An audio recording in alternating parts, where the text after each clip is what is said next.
नमस्कार, मी मुग्धा तुमचं स्वागत करते सेलिब्रिटी प्रमोटर्समध्ये. आज आपल्यासोबत आहेत एकदम क्यूट असे कपल लक्ष्मी निवास. नमस्कार, कसे आहात? मस्त डार्लिंग, तू कशी आहेस? मस्त. तुम्ही खूप जास्त छान दिसत. थँक्यू. ओके, सो तुमचा लुक एकदम वेगळा वाटतो. असं वाटतं काहीतरी सेलिब्रेशन टाईप आहे. सो काय बघायला भेटणार आहे प्रेक्षकांना? आज आमची वास्तुशांत आहे. आमचं 40 वर्षाचं स्वप्न स्वतःच्या हक्काच्या घराचं पूर्ण झालेलं आहे. त्यामुळे अख्खं कुटुंब आहे, आपत्तिष्ट येणार आहेत, काही स्नेही संबंधी लोक येणार आहेत. उत्सवच आहे आमच्यासाठी. ओके, आणि सो मुख्य म्हणजे कसं की ही अनएक्सपेक्टेड आपण ज्याला म्हणतो ना, अनपेक्षितपणे हे असं घडलेलं आहे. म्हणजे आम्ही संपूर्ण आयुष्य आमचं इकडे गेलं, भाड्याने राहत होतो आणि आम्हाला कळलं की ज्यांच्या मालकीची ही वास्तू आहे ते विकायचं आहे, त्यांना लिलाव होणार आहे. पण अशा काही गोष्टी घडल्या आणि देवाच्या आशीर्वादाने हे असं झालं की ज्या घरात आम्ही भाड्याने राहत होतो तेच घर आमचं व्हायचं नशीब आम्हाला लाभलं आणि हे घर आमचं हक्काची वास्तू झाली. त्यामुळे खूप आनंद आहे. सो एवढ्या वर्षांनी तुमचं हक्काचं घर तुम्हाला भेटलं, एवढ्या संघर्षाने एवढं सगळं तर तुम्हाला कसं वाटतं? अर्थात छान वाटते, कारण स्वप्न पूर्ण होतं आहे. भलेही जसं स्वप्न ह्यांनी पाहिलं होतं की जी आमची जमीन आहे त्यावर 3 मजली घर बांधायचं होतं, ते अजून पूर्ण नाही झालं आहे. पण मला वाटतं हे घर राहतं घर आमच्या नावावर होणं आमच्यासाठी मोठं आश्चर्याचा धक्का आहे. तर नक्कीच खूप आनंदात आहोत आम्ही आणि थोडेसे स्तिमितही आहोत. नाही, कसं की एखादी गोष्ट समजा अगदी सहजपणे घडली तर तेवढं आपल्याला त्याचं मोल वाटत नाही, जरी ती कितीही मोठी गोष्ट असली. पण समजा त्याकरता जर संघर्ष केला असला, त्याकरता अनेक वर्ष अनेक खस्ता खाल्ल्या असत्या किंवा जी संकटं आली, जी काही परिस्थिती होती त्यावर मात केली असेल आणि ते सगळं त्यातनं तावून सुलाखून निघून समजा जर अशी मोठी गोष्ट आणि ती घरासारखी गोष्ट जी झाल्यावर मला असं वाटतं की जो जो आनंद असतो तो द्विगुणित होतो. तसं काहीतरी आमचं झालं आहे, त्यामुळे आनंद जरा स्पेशल एक्स्ट्रा आहे. Wow wow. सो आता बघतोय की शूटिंग करायला किती मजा येते, कारण की सगळीकडे एवढं मस्त सजवलंय, तुम्ही एवढे छान बनवलं, तर शूटिंग करायला किती मजा येते? अर्थात, कारण असे जेव्हा सीन्स असतात ना तेव्हा अख्खं कुटुंब, अख्खी कास्ट असते आणि मोस्ट ऑफ द टाईम कसं होतं की सीन्सच्या हिशोबाने त्या दिवशी सगळं कुटुंब एकत्र असतंच असं नाही. तर अशा जेव्हा फेस्टिव्ह काही असतं तेव्हा अख्खं युनिट, अख्खी टीम आमची असते आणि मग खूप कल्ला, खूप गप्पा, खूप मजा असते. त्यामुळे अशा प्रकारचं शूटिंग हे प्रोड्युसरसाठी थोडं त्रासदायक होतं, कारण आमचा टाईमपास खूप असतो. पण आम्हाला विचारशील तर तोच एक दिवस असतो जेव्हा अख्खी टीम एकत्र असते आणि त्याचबरोबर जसं आता तू बघशील की इतर मालिका ज्या आहेत झीवर, त्यातलीही काही मंडळी ह्या एपिसोड्समध्ये असतात. सो खूप छान वाटतं अशा वेळेला.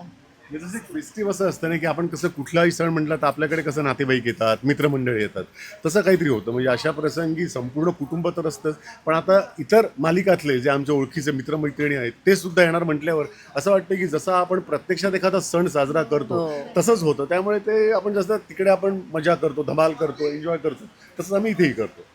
सो तुम्ही म्हणाला की इतर मंडळी पण जॉईन झालेले आहेत, सो त्यांच्यासोबत काम करून कसं वाटतं? नक्कीच छान वाटतं, कारण एकतर त्यांचं काम त्यांच्या मालिकेतलं आपण पाहिलेलं असतं.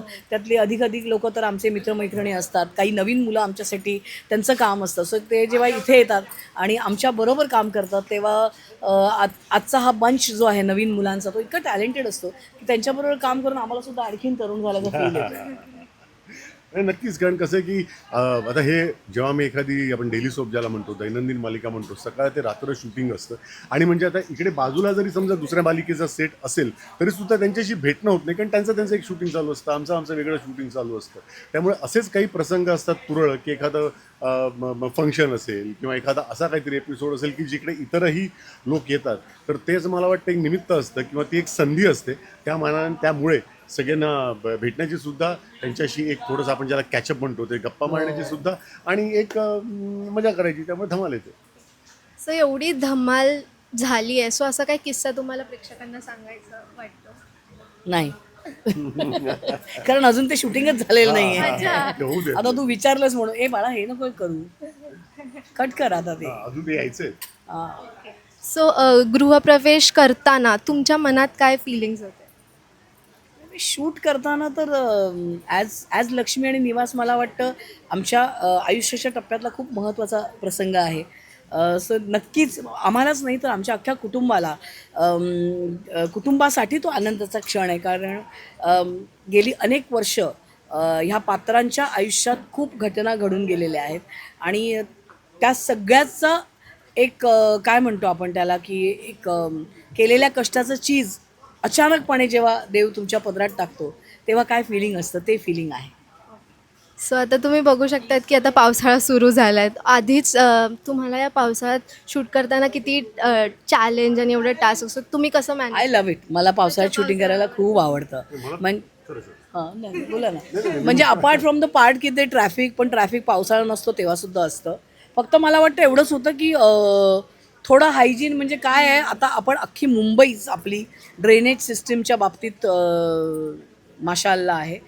पण मला विचारशील तर जर वातावरण म्हणून म्हणशील तर समर सीझन्समध्ये शूट करताना इट्स व्हेरी डिफिकल्ट. आपण खूप घामाघूम होतो. रेनी सीझनमध्ये उलट द वातावरण इज मोर प्लेझेंट. फक्त येस, ज्यांचा लांबचा प्रवास आहे त्यांच्यासाठी ट्रॅफिक इज अन इश्यू. आणि खूप पाणी साठलं की मग मेकअप रूम टू फ्लोअर यायला जरा कष्ट होतात. बट जर आपल्याला माहिती असेल की आपले 4च सीन आहेत आणि आपला लवकर पॅकअप होणार आहे आणि पाऊस आहे तर मला वाटतं खूप मजा येते. मला हे सांगायचं जे होतं कमी की होतं.